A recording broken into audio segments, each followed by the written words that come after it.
Hi guys, good morning and welcome back to my channel Pampa lifestyle 777 আরেকটি ব্লগে তোমাদের সবাইকে জানাই স্বাগত। আশা করছি সবাই ভালো আছো আর আমিও ভালো আছি। এখন ঘড়িতে 7:30 মতন বাজে। আমি ঘুম থেকে উঠে চা ঠা খেয়ে নিয়েছি। আজকে স্নেহার কলেজ আছে, আজকে বৃহস্পতিবার দিন।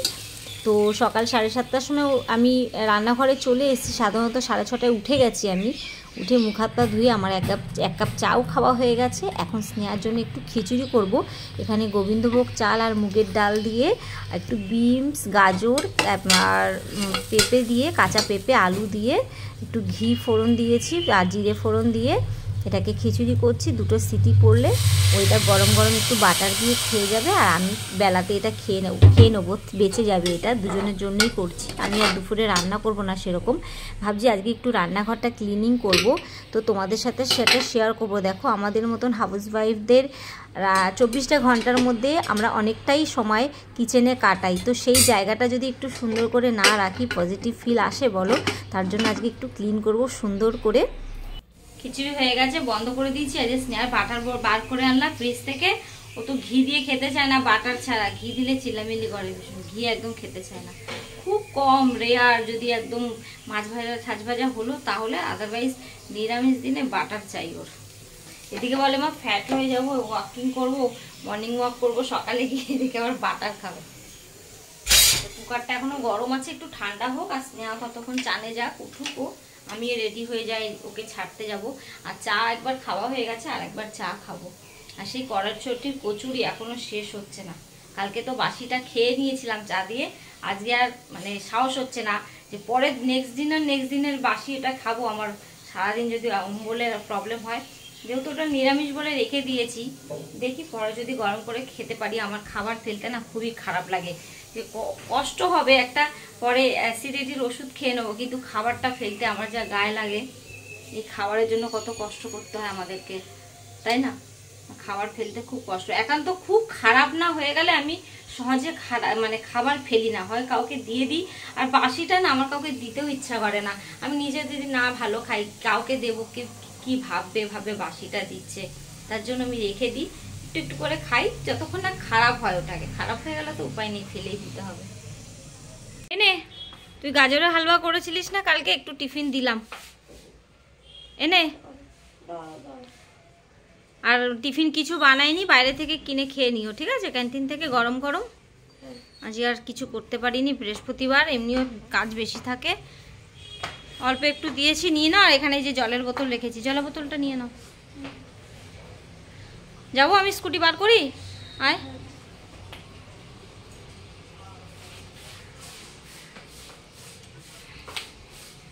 স্কুটির চাবিটা দে।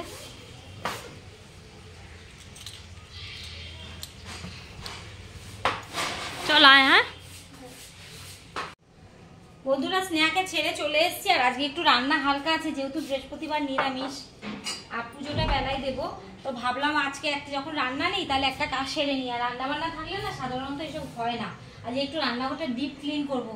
এর ওপরটা এই যে কেরোসিন তেল নিয়ে এসেছি, কাপড় নিয়ে চলে এসেছি। একদম আজকে ঘষে ঘষে ভালো করে পরিষ্কার করবো, কেননা কালকে মুছতে গিয়ে না দেখি এখান থেকে 1-2 ফোঁটা তেল পড়ছে। মানে এটা আবার সার্ভিসিং এর টাইম হয়ে গেছে। তো সার্ভিস তো খুব তাড়াতাড়ি আমি করি না, নিজে করি। অত্যাধিক যখন বাড়াবাড়ি হয়ে যায় তখন আমি সার্ভিসের জন্য লোক ডাকি। ভাবছি এর ওপরটা একটু এটা কেরোসিন তেল দিয়ে পরিষ্কার করতে হয়, যেহেতু চিমনি। তো এগুলো সব সরিয়ে আগে ক্লিন করে নিই, নাহলে কেরোসিন তেলের ব্যাপার তো। পরিষ্কার করে আবার একটু কসবাইট দিয়ে, বিমবার লিকুইড দিয়ে পরিষ্কার করে রেখে দেবো। থেকে দুধ বার করেছিলাম, দুধটা এখনো বড় পিঠের মতো। খাউর মাথায় মারলে মাথা ফেটে যাবে, সত্যি কথা। একদম বড়। আর এই ঠান্ডাকালে এই বরফ গলা সাংঘাতিক ব্যাপার।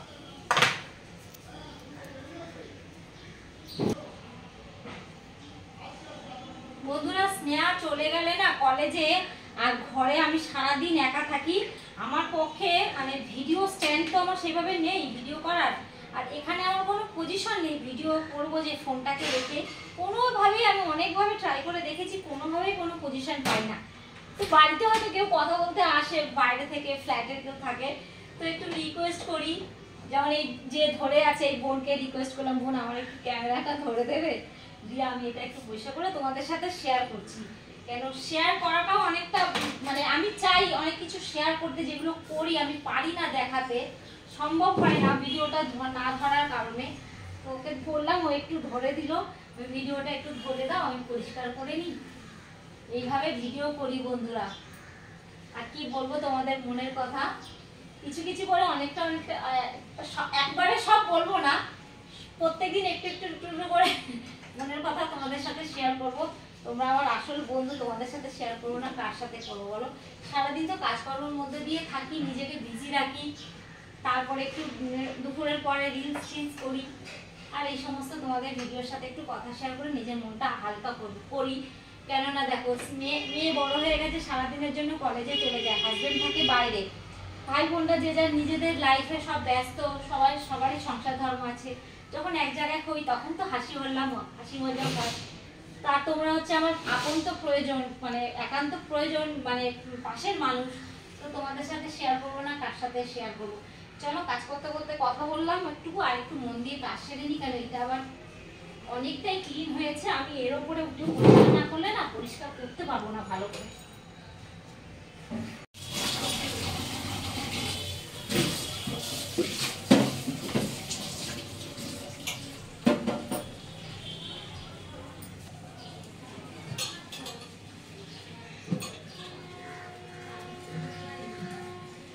বন্ধুরা পুরো ক্লিন হয়ে গেছে, কেরোসিন তেল দিয়ে পুরো মুছে আর মগে করে গরম জল করে আর নির্মা দিয়েছি, সার্ফে না দিয়ে ভালো করে স্কচ ব্রাইটের কাপড়টা দিয়ে ঘষেছি।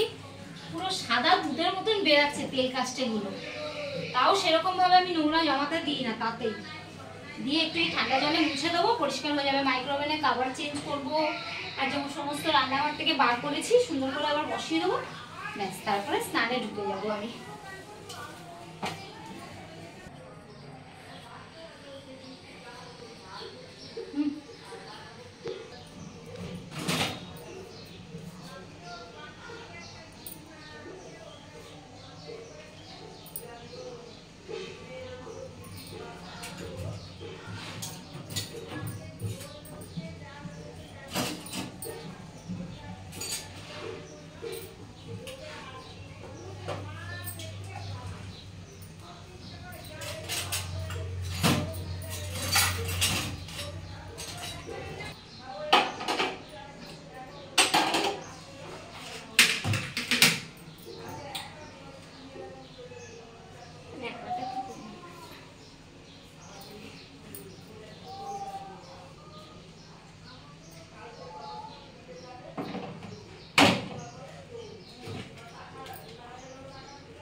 বন্ধুরা এই আপাতত পরিষ্কার করেছি, এই অনেক হয়ে গেছে, তাই সব খাবার টাবার চেঞ্জ হলো, এগুলো সব নামিয়ে মানে আজকে একটু ডিপ ক্লিন হলো। মাসে তো একবার ডিপ ক্লিন করি, সেটা মাসে কখনো 1.5 মাসও হয়ে যায়, আবার কখনো 20 দিনেও করিনি। মানে আমার কাজ হালকা বুঝে টাইম বুঝে করি আমি।